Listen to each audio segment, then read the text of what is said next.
Good afternoon. I'm State Senator Jason Rapert, and I just wanted to take just a moment to tell you an update on the Arkansas Heartbeat Protection Act.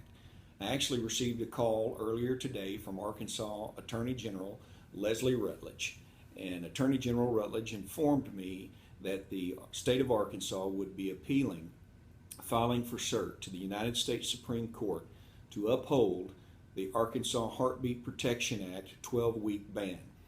Obviously, since 2013, March the 6th of 2013 to be exact, when Arkansas passed what would be at the time the strongest pro-life bill to be passed in America since the Roe v. Wade 1973 decision.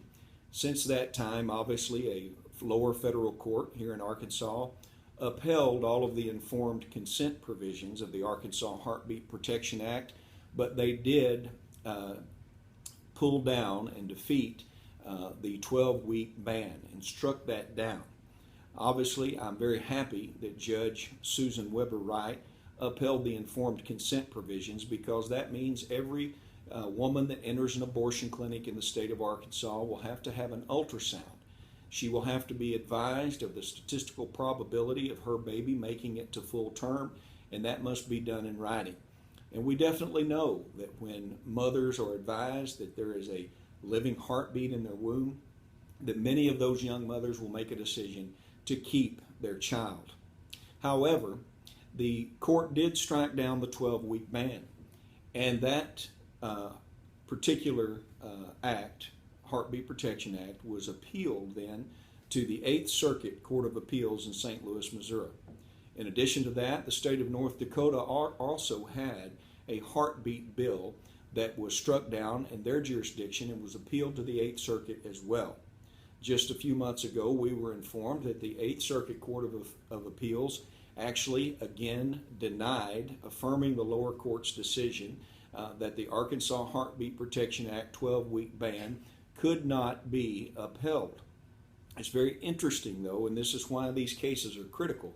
But the 8th Circuit, when they affirmed those lower court decisions, they also said that they welcomed an opportunity for new evidence to be presented, because they realized that viability has moved over the past few years. And you see, frankly, everybody should know that a baby left in its natural state in a mother's womb is viable if left alone in the mother's womb. Once a heartbeat is detected in a baby, most of those babies, over 95% of those babies, typically make it to full term unless there's another complicating issue in that. Here's what I want to tell you today. I believe fundamentally that when there is a heartbeat, there is life. I also believe that it is fundamentally problematic for the United States to have allowed, since 1973, a total now of nearly 60 million innocent little human lives to have been taken through abortion used as birth control in our nation. 60 million innocent lives. Think about that.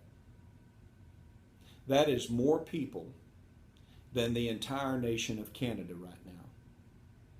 That figure is more than most of the countries in the world.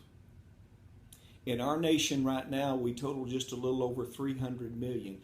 Can you imagine nearly a third of the United States population being wiped off of the map at one time? We have in this country allowed,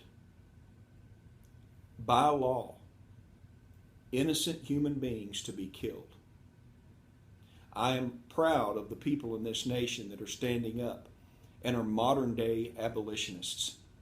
They are abolitionists trying to stamp out abortion used to kill innocent human beings.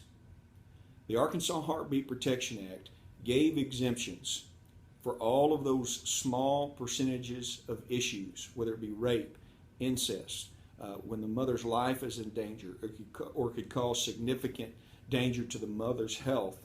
We gave those exceptions because we felt that saving over 93% of those those 93% of abortions that are on perfectly healthy babies, that we felt saving the lives of some of those babies was the better thing to do. It's more humane. It's unconscionable in our country today that we have more protection for little puppies and little kittens than we even have for these innocent little human beings, these babies in a mother's womb.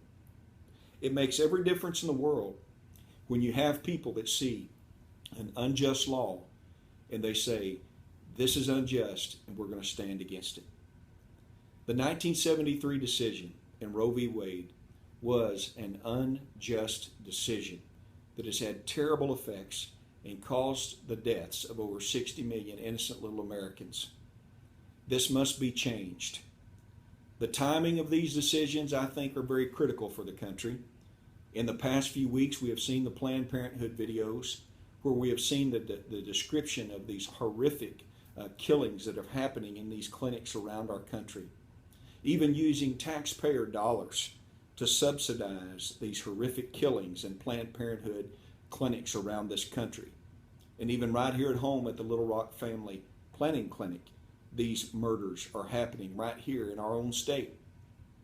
We are facing the fact that even in these clinics, many of them are selling the parts of these human children, these little babies. They're taking and selling their tissue, their arms, their legs. What kind of people would allow this? I am very proud of the Arkansas Attorney General and even our Arkansas Governor, Asa Hutchinson. Governor Hutchinson stood up for the Arkansas Heartbeat Protection Act when he was running for office, and so did Leslie Rutledge. I want to thank them for standing up for duly passed law here in the state of Arkansas. And I also want to thank all of the legislators, some of whom are not even serving today, but all of the legislators that served in 2013 that stood with me and by a supermajority passed the Arkansas Heartbeat Protection Act and stood with me also to overturn the veto of Democrat Governor Mike Beebe. It was the right thing to do then. It's the right thing to do now. And I pray that someday in this nation we will see the value of a little human baby be given the right protection that it deserves under the United States Constitution. God bless America, and God bless Arkansas, and God bless you.